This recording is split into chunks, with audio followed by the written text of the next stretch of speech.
भुजगशयनं पद्मनाभं सुरेशं विश्वाधारं गगनसदृशं मेघवर्णं शुभांगं लक्ष्मीकान्तं कमलनयनं योगिभिर्ध्यानगम्यं वन्दे विष्णुं भवभयहरं सर्वलोकैकनाथम्। ओम। जी मैम। धन्यवाद परवेश जी। तो हमने क्या देखा था 13वें अध्याय में? भगवान ने क्या कहा था? अपने ज्ञान चक्षु से क्षेत्र और क्षेत्रज्ञ के भेद को देखने वाला परमात्मा जो है उसको प्राप्त हो जाता है। अब प्रश्न ये उठता है कि ज्ञान क्या चीज है और उसकी क्या महिमा है और उस ज्ञान को प्राप्ति का सरल उपाय क्या है, कैसे उसको ज्ञान को हम प्राप्त करें। तो इसी विषय को ध्यान में रखते हुए ये 14वां अध्याय को शुरू करते हैं। ठीक है, इन सबको इन्होंने कहा, ये सब चीजें बोली।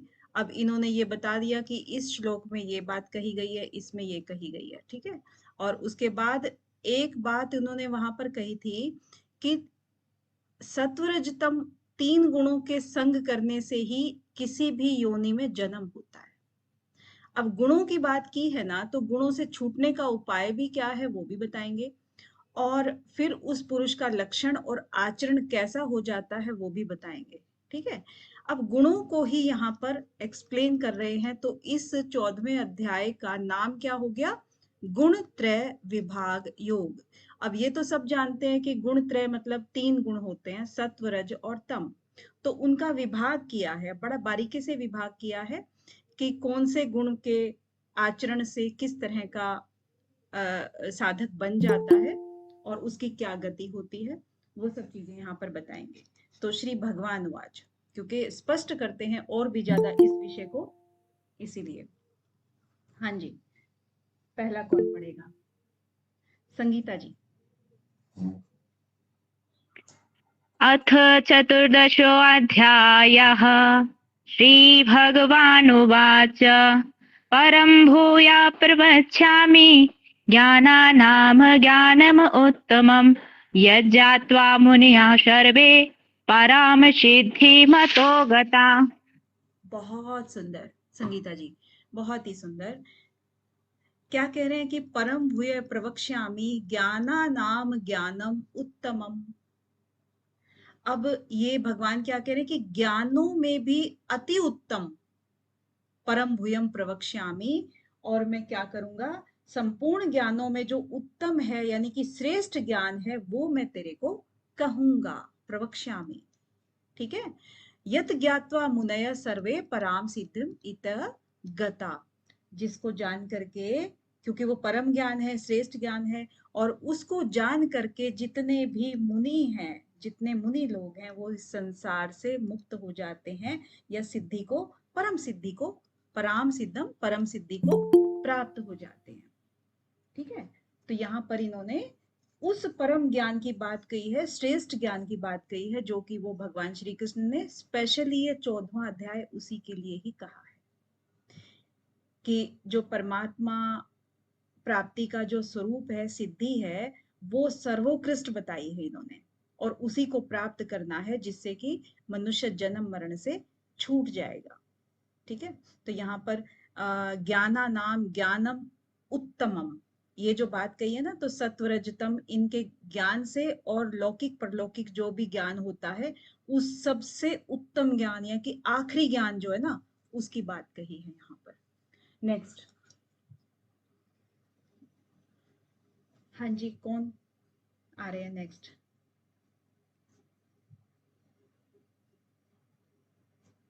मानसी जी। मुझे पढ़ना है क्या? मेरी आवाज आ रही है? हाँ मैम, मैंने अभी जस्ट ज्वाइन किया है, सॉरी फॉर डिले हो गया अच्छा, थोड़ा सा। ओके। इदं ज्ञानमुपाश्रित्य मम साध मम साधर्म्यमागतः सर्ग सर्गेऽपि नोपजायन्ते प्रलये न व्यथन्ति च। हाँ, प्रलय न व्यथन्ति च। तो इदम ज्ञानम उपाश्रित है। यहाँ क्या कह रहे हैं कि ये जो ज्ञान है इसका आश्रय लेकर के, इदम ज्ञानम, जो ऊपर जो इन्होंने कहा ना श्रेष्ठ ज्ञान की बात करते हैं, श्रेष्ठ ज्ञान की जो बात करते हैं, इस ज्ञान के आश्रित हो करके, उपाश्रित है, इस ज्ञान का आश्रित ले करके, आश्रय ले करके, मम सा धर्म आगता, यानी कि जो भगवान है वो कह रहे हैं ना यहाँ पे श्री भगवान वाच, तो भगवान कह रहे हैं कि मेरे सधर्म आप आ जाओगे, जो भी इस श्रेष्ठ ज्ञान को प्राप्त हो गए हैं वो मेरे सधर्मता को प्राप्त हो जाएंगे। अब भगवान का सधर्मता क्या होती है? जैसे कि वो निर्लिप्त होता है, निर्विकार होता है, कृत्र भाव नहीं होता, उसमें भोक्तृ भाव नहीं रहता है, इस तरह के भाव वो जो मनुष्य शरीर में जीव है वो उस तरह के भाव ले लेता है, यानी कि उसकी सधर्मता आ गई ना उसके अंदर परमात्मा की, तो मम सधर्मता आगता, तो उस तरह के वो सर्व धर्मता को प्राप्त हो जाते हैं। सर्गे अपि न उपजायन्ते प्रलय न व्यथन्ति च। अब सर्ग क्या होता है?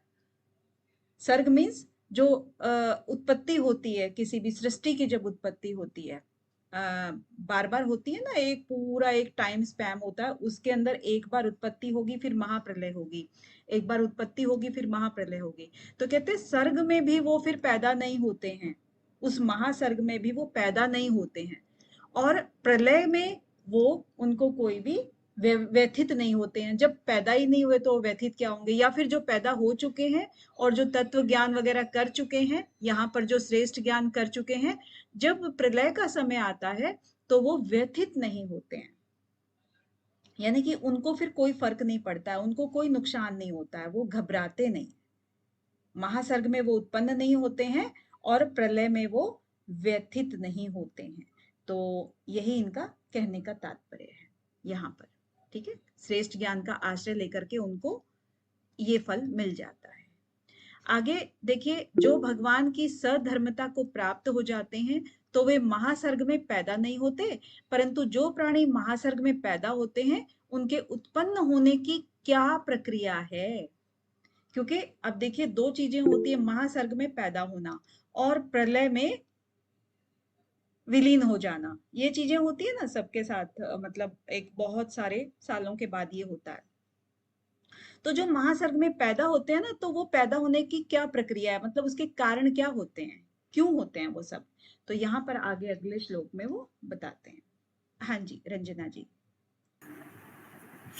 मम योनि महत ब्रह्मा तस्मिन् गर्भं ददाम्यहं सर्व संभवा सर्वभूतानां ततः भूतानि भारत।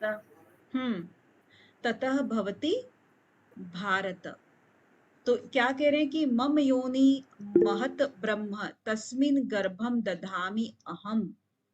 अब यहाँ पर भगवान श्री कृष्ण कहते हैं कि हे भरतवंशियों में श्रेष्ठ, भारत की बात करते हैं, मेरी मूल प्रकृति। अब जाहिर सी बात है इन्होंने मम योनि क्यों कहा? मम योनि इसलिए कि वो ही सबके जन्मदाता होते हैं, भगवान परमात्मा की बात करें, इसीलिए कह रहे हैं कि ये मम योनि, यानी कि मूल प्रकृति को इन्होंने फिर क्या कह दिया? अगर इन्होंने खुद को जन्मदाता बोला तो जो प्रकृति है, मूल प्रकृति, वो क्या हो गई? क्योंकि प्रकृति, जो मूल प्रकृति होती है, उसका पहला विकार क्या होता है? महत, यही होता है ना। लेकिन अगर भगवान, अगर परमात्मा, अगर ब्रह्म या परमात्मा ये कह रहे हैं कि मैं ही जन्मदाता हूं, तो उनका जो विकार हो गया पहला, वो क्या हो गया? मूल प्रकृति। तो यहाँ पर जो महत लिखा हुआ है ना, वो एक्चुअली मूल प्रकृति के बारे में आया है कि मम योनि, मैं ही उत्पन्न करने वाला हूं, ये जो मूल प्रकृति है ये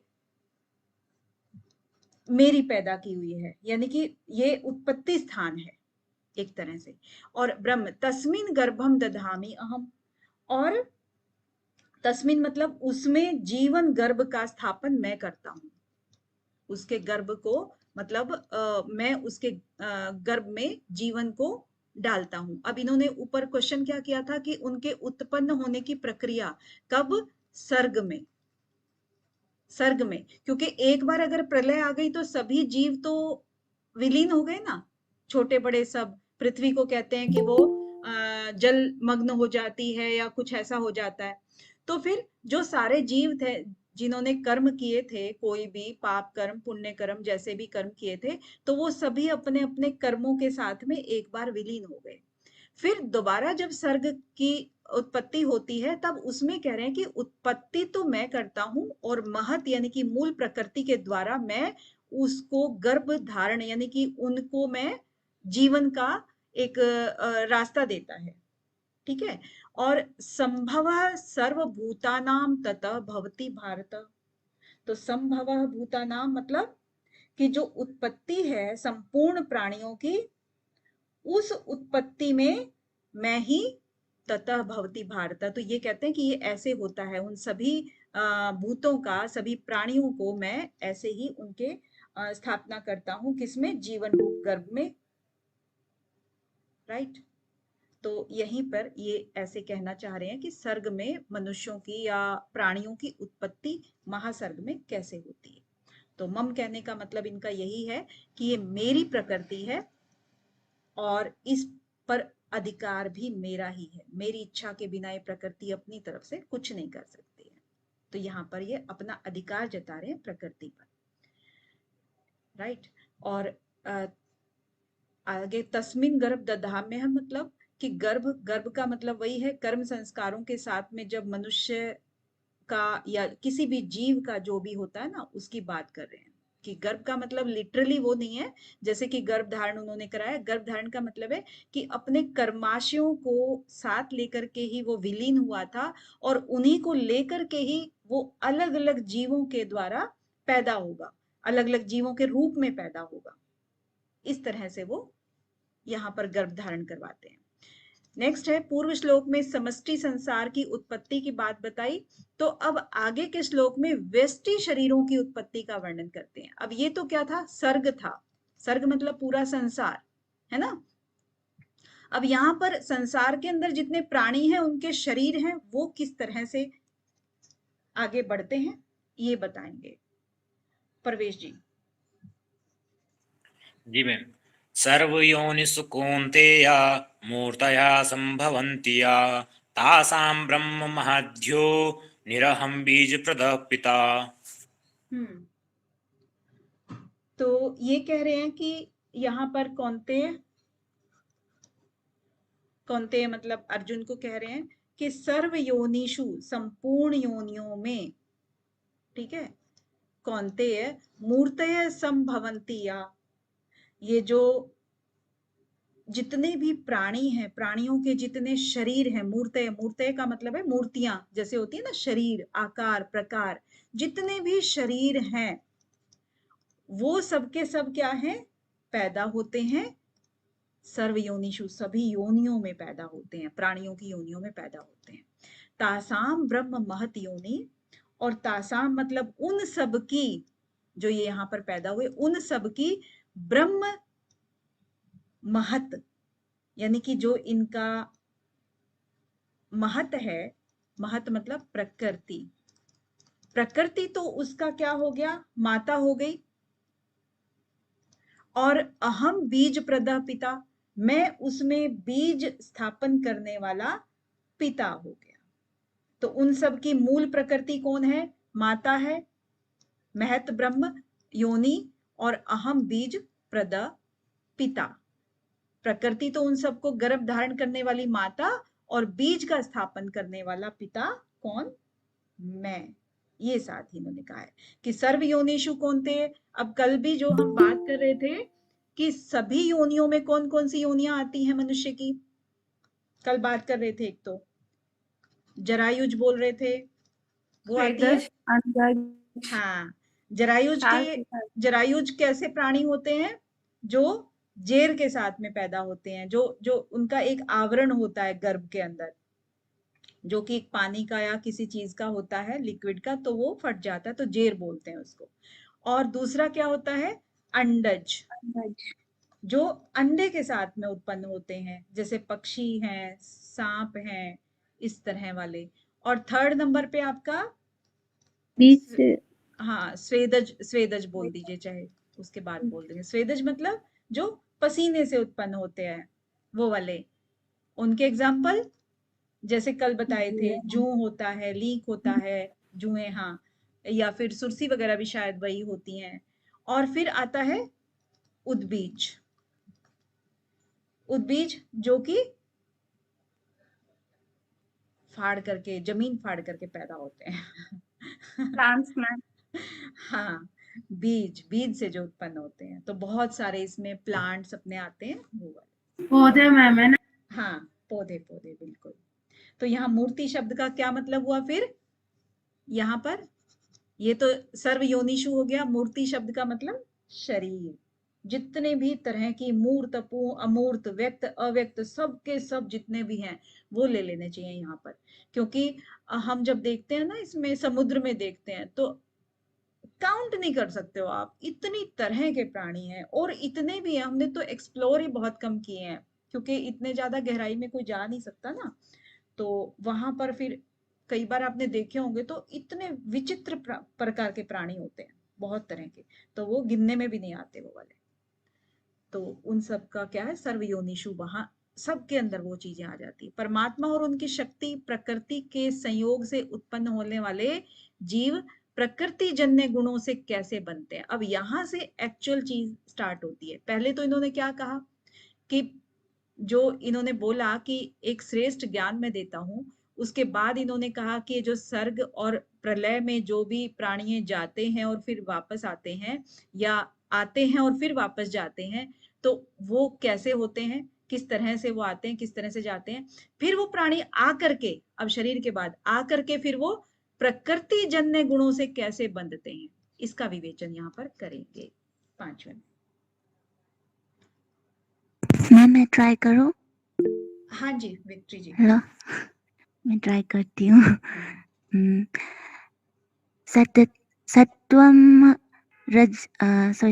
सत्वं रज तमः इति गुणाः प्रकृतिसम्भवः निबध्नन्ति महाबाहो देहे देहिनम् अवयम्। हाँ, बहुत बढ़िया, बहुत बढ़िया विक्ट्री जी। अब इसमें क्या कह रहे हैं कि हे महाभावो, अर्जुन को ही आगे बता रहे हैं कि प्रकृति से उत्पन्न होने वाले प्रकृति संभवा सत्वम, प्रकृति से ही उत्पन्न होने वाले, क्या कह रहे हैं, प्रकृति संभवा, जो रजतम, सत्वरजतम, ये जो 3 गुण हैं, ये किससे हैं, प्रकृति से उत्पन्न होते हैं। इति गुणा निबध्नन्ति महाभावो, और ये क्या करते हैं, बांध देते हैं। देहे, देहिनम, देही को देह में बांध देते हैं।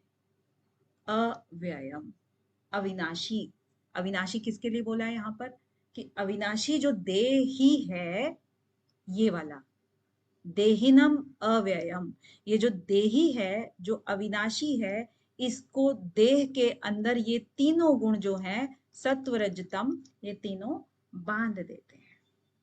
तो ये सिर्फ इसमें ये इंपॉर्टेंट बात ये है, यानी कि जो तीनों गुण हैं वो अविनाशी देही को देह में बांध देते हैं। और ये तीनों गुण एक्चुअली किसी को नहीं बांधते। वैसे तो पुरुष जो होता है ना, इसके अंदर जो चेतन होता है, वही गुणों के साथ संबंध बना के आगे बढ़ जाता है। वही देखता है कि गुणों से जो कार्य है, जितने भी तरह के कार्य होते हैं, उसके स्वभाव के अनुसार, धन का है, परिवार का है, स्वभाव का है, वृत्तियां हैं, परिस्थितियां हैं, उसकी क्रियाएं हैं, सबकी सब क्या है, उसको पता है कि जीव अविनाशी है, लेकिन फिर भी वो उनके अंदर बंधता चला जाता है। और बंधता चला जाता है तो फिर वो कर्माशय के अंदर फंसता चला जाता है।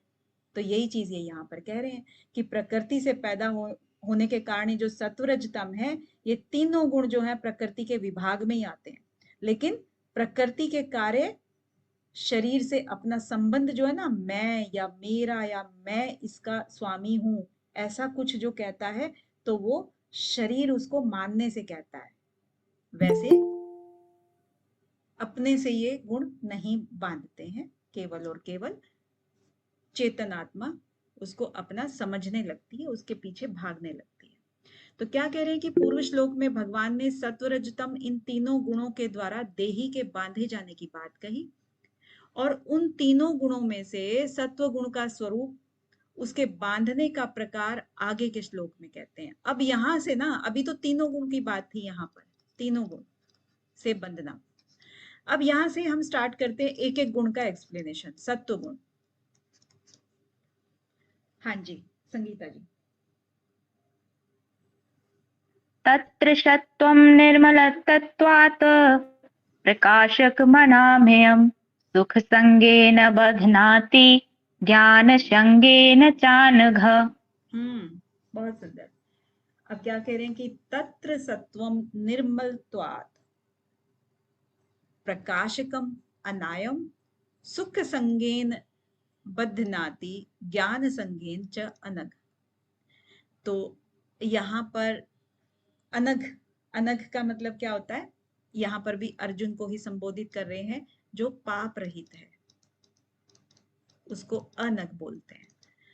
अब तत्र सत्वम, अब उस सत्व की बात कर रहे हैं जो यहाँ पर एक गुण सबसे पहला लिया है, उसको कहते हैं कि निर्मलत्वात्, ये निर्मल है, ये जो सत्व गुण है ये निर्मल है, और इसके बाद मल रहित है मतलब, और प्रकाशकम, ये प्रकाश वाला भी है, यानी कि जब निर्मल है तो स्वच्छ हो गया, वो स्वच्छ है तो वो फिर ट्रांसपेरेंट हो गया। कह सकते हैं ना इसको ऐसे कि उसके अंदर अगर कोई मल नहीं है तो वो उसके अंदर कोई ऑब्स्टेकल भी नहीं है, तो वो ट्रांसपेरेंट हो गया, यानी कि प्रकाश देने वाला हो गया, वस्तुएं उसके अंदर से साफ साफ दिखाई देती हैं, तो ये कह सकते हैं।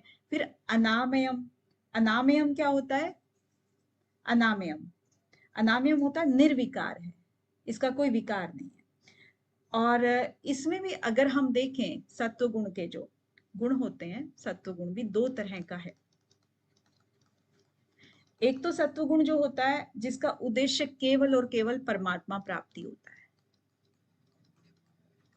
हाँ, एक तो वो होता है, क्योंकि साधना मार्ग में हम लोग अभी योग दर्शन और ये सब पढ़ रहे हैं, तो ये मार्ग हमारा दूसरा है, योगियों का मार्ग।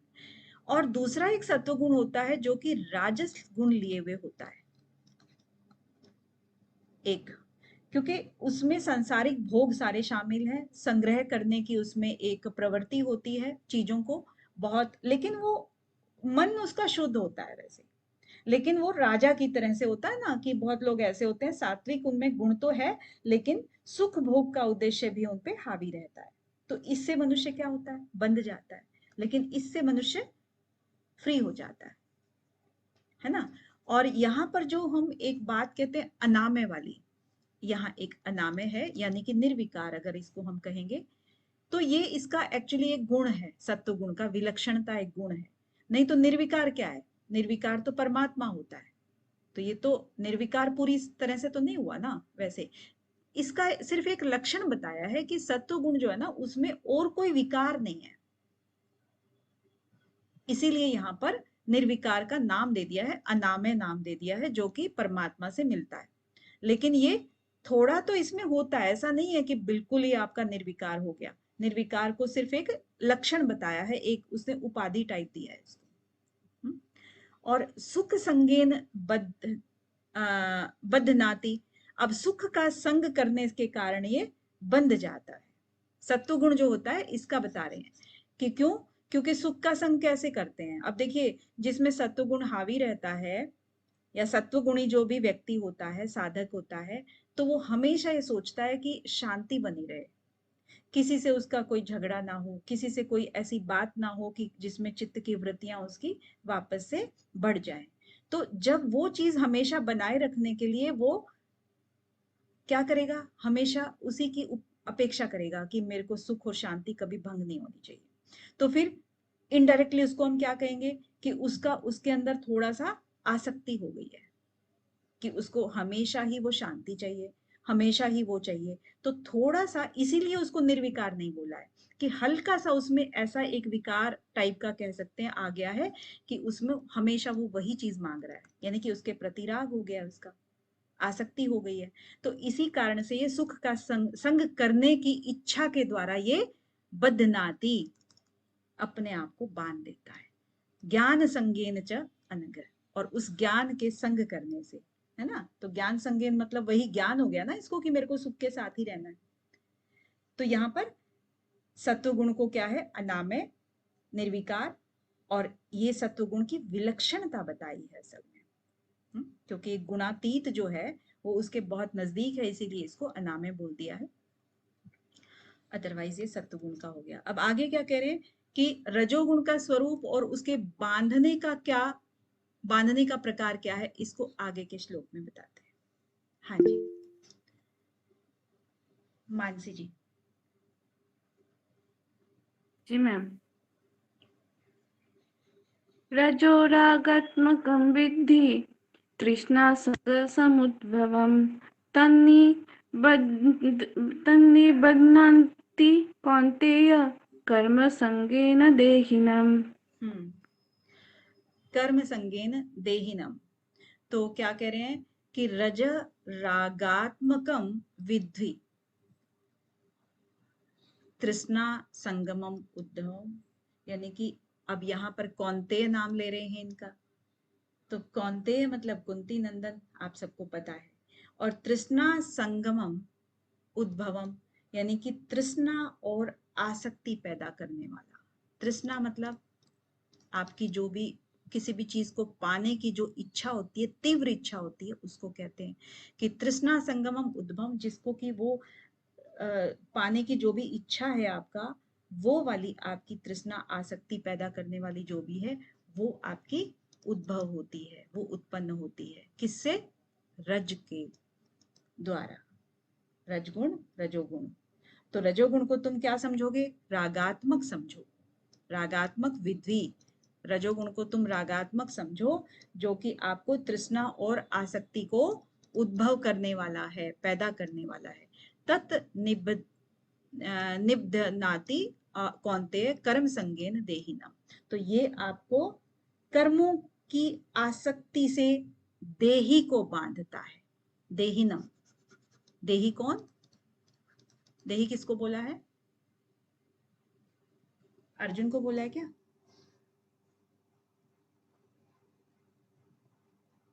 हाँ जी,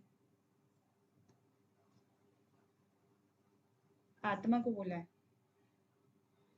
और मंजू जी किसको बोला देही? प्रकृति को बोला।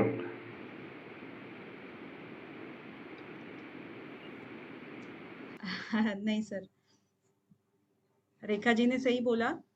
देही एक होता है देह, बोला है। एक होता है देह और एक होता है देही। देह का मतलब आपका कॉन्शियसनेस मैम। शरीर, और देही का मतलब शरीरी।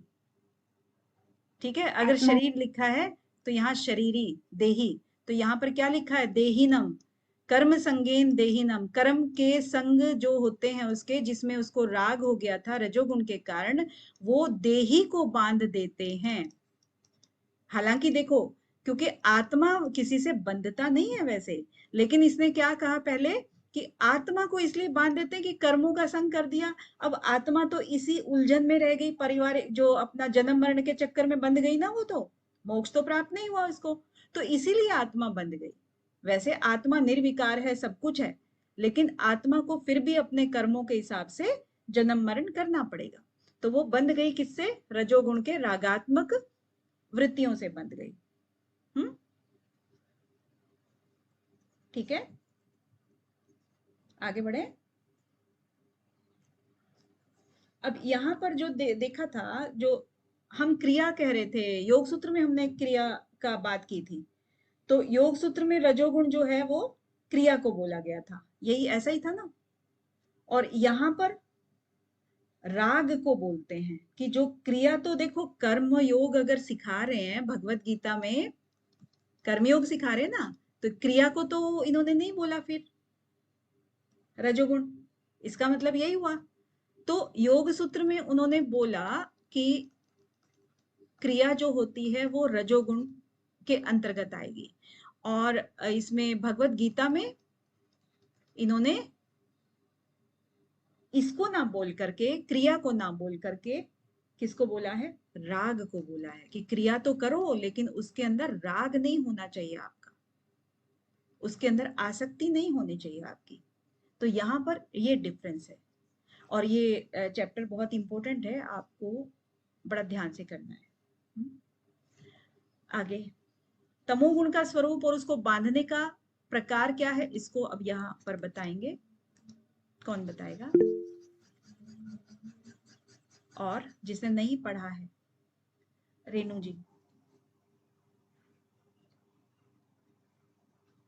तमेतु अज्ञानं विधि मोहनं सर्वदेहिनाम प्रमाद आलस्य निद्राभि तत्निबध्नाति भारत। हाँ, तो क्या कहते हैं कि हे भरतवंशी, कौन? भारत यानी अर्जुन को बोल रहे हैं कि सत्वम सुखे, हम कौन सा कर रहे थे? ये वाला ना, ऊपर वाला। हाँ ठीक है। तम तु अज्ञानजम विद्वी मोहनम सर्वदेही नाम प्रमाद आलस्य निद्रा भी तत् निबध्नाति भारत।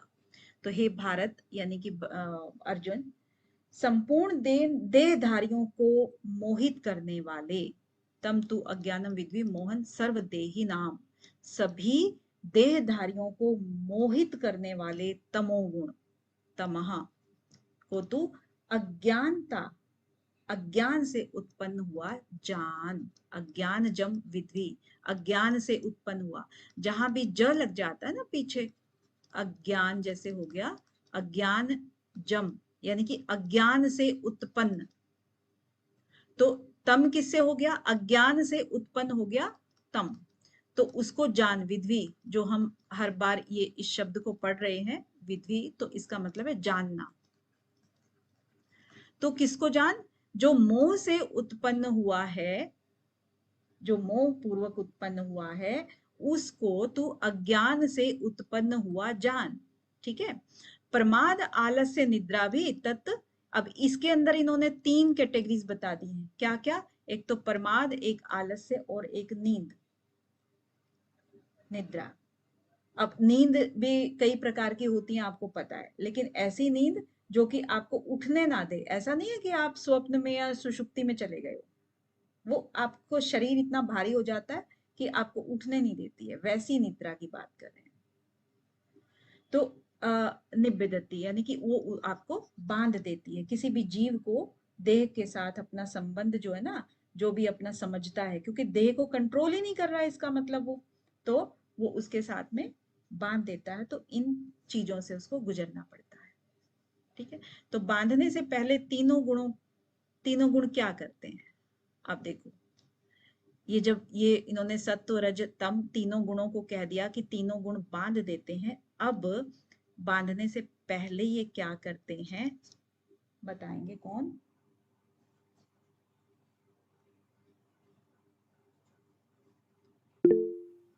परवेश जी। जी मैम। सत्वं सुखे संजयति रजः कर्मणि भारत, ज्ञानमावृत्य तु तमः प्रमादे संजयत्युत। सत्वम सुखे संजयति, तो जो सत्व होता है वो सुख में, रजः कर्मणि, और रज जो होता है वो कर्म में। तो सत्व क्या हो गया? सुख में, और रज आपका कर्म में। और उसके बाद ज्ञानम आवृत्य तु तमा, और जब ज्ञान को आवृत कर लेता है, ज्ञान को जो ढक करके रखता है, उसको इन्होंने तम कहा है। ठीक है। तम यानी कि अज्ञान आप बोल सकते हो इसको, अगर इन शॉर्ट बोलना हो तो, नहीं तो ज्ञान को आवरण करके जो हो जाता है। प्रमादे संजय होता है, प्रमाद में लगाकर, यानी कि उत मतलब एवं, एवं क्या है कि प्रमादे संजयति, प्रमाद में लगाकर, यानी कि मनुष्य जो है वो इन सब पर विजय प्राप्त कर सकता है। कैसे? कि सत्वगुण सुख में लगाता है, रजोगुण कर्म में, और तमोगुण ज्ञान को ढककर प्रमाद में लगाता है। ये चीज ये कह रहे हैं। तो इन सब चीजों को ये संजयती है, यानी कि ये सब चीजें ये क्रिया करते हैं, ये सब सत्वरजतम ये चीजें करते हैं। ठीक है। और इसमें अगर थोड़ा सा अगर और आप ये देखो, निद्रा कैसी होती है, जो अभी पहले वाले इसमें आया था अपना, प्रमाद है, आलस्य है, निद्रा है, ये भी इनमें थोड़े थोड़े डिफरेंस होते हैं। अगर चर्चा करनी है तो ठीक है, नहीं तो आगे बढ़ते हैं। करनी है? बता दीजिए। Okay. अभी जैसे प्रमाद था ऊपर वाला, प्रमाद की बात करते हैं एक बार। प्रमाद, यहाँ पर प्रमाद में क्या होता है कि दो तरह का होता है। एक करने लायक कामों को न करना, यानी कि जिस काम से अपना और दुनिया का या जो परिणाम में हित होता है, ऐसे कर्तव्य कर्मों को प्रमाद के कारण न करना, एक तो वो वाला प्रमाद हो गया। दूसरा, न करने लायक काम को करना, जिस काम से आपका और दुनिया का कभी कोई परिणाम में अहित होता है, ऐसे कामों को करना। तो वो चीजों में दो तरह के इन्होंने बताए कि करने लायक काम को न करना और न करने लायक काम को करना। अब न करने लायक काम भी दो तरह के होते हैं, एक व्यर्थ का और दूसरा, व्यर्थ के मतलब जैसे बीड़ी सिगरेट और ये जितने भी एब्स होते हैं, मतलब जो कहते हैं कि ये सब बेकार के काम है, ये सब चीजें करना। और या फिर व्यर्थ क्रियाएं करना, जैसे कि कोई बेकार के गेम खेलते हैं या सट्टा वगैरह लगाते हैं या कुछ भी ऐसा करते हैं, वो चीजें करना। तो इस तरह से प्रमाद दो तरह के हो गए। आलस्य भी कहते हैं कि सोते समय एक तो होता है, सोते समय या बेकार में पड़े हुए हैं, बस ना कुछ और कर रहे हैं, कोई फालतू के विचार अपने अंदर लेकर आ रहे हैं, तो उस तरह से आलस्य को जो है ना अपने अंदर ही समेट के रखते हैं।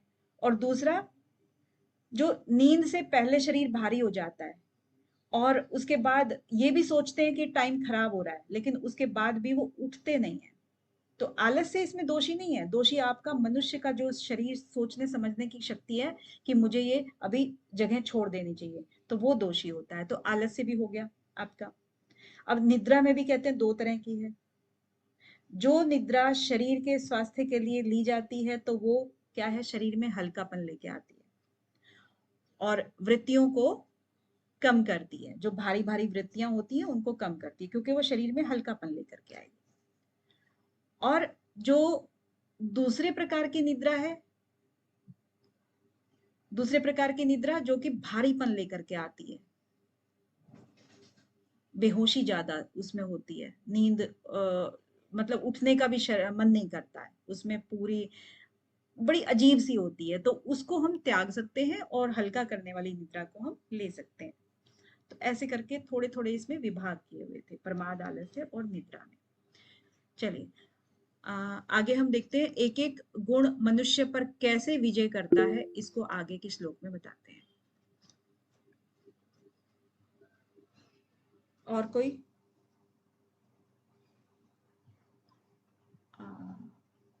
दिवाकर जी।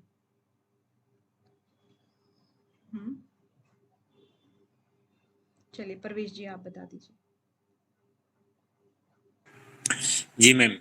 रजस्तमश्चाभूमि चाभिभूय सत्वं भवति भारत, रजसत्वं तमश्चैव तमः सत्वं रजस्तथा।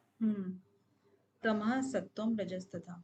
तो हे अर्जुन, इसमें अर्जुन को कह रहे हैं, हे अर्जुन, रजोगुण और तमोगुण को दबाकर सत्वगुण, सत्वगुण और तमोगुण को दबाकर रजोगुण, और वैसे ही सत्वगुण और रजोगुण को दबा करके तमोगुण होता है, अर्थात बढ़ता है।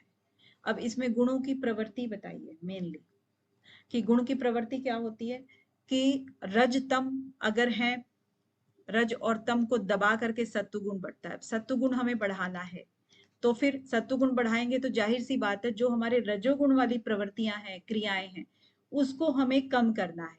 और वो कम कैसे करेंगे? हम जनसंग त्यागेंगे, बहुत सारे बाहर की जो चीजें हैं जिनसे कि हमारा क्रियाएं होती हैं, उन सब चीजों क्रियाओं को हम कम करेंगे और सत्व गुणी चीजों को बढ़ाएंगे। ऐसा नहीं कि सिर्फ हमने कम कर दी और सत्व गुण वाला कोई कार्य नहीं किया, हमें ये कार्य भी करना है। वही वाली बात है अभ्यास और वैराग्य वाली, कि दोनों ही चीजें करनी है। तो उधर तो हम ये क्रियाएं यानी कि रजोगुण और तमोगुण, आलस्य, प्रमाद, आलस्य, ये भी हम कम करेंगे, क्रियाएं भी कम करेंगे, तब जाकर के हमारा रजोगुण बढ़ेगा। तो यहाँ पर वही कह रहे हैं कि रजतम च अभिभूय, अभिभव करेंगे उसका, और सत्व भवती भारत, तब जाकर के सत्व गुण हमारा बढ़ेगा, सत्व भवति भारत। और रजः सत्वम तम च एव तम सत्वम रज तथा। तो सत्व और रज को जब दबा करके तम गुण बढ़ता है, सेम चीज है ना, सत्व और तम को दबाकर रजोगुण और सत्व और रज को दबा करके तमोगुण बढ़ता है। तो इसकी नेचर ही ऐसी होती है तम गुणों की, तो एक दूसरे को दबा करके ही ये आगे बढ़ते हैं।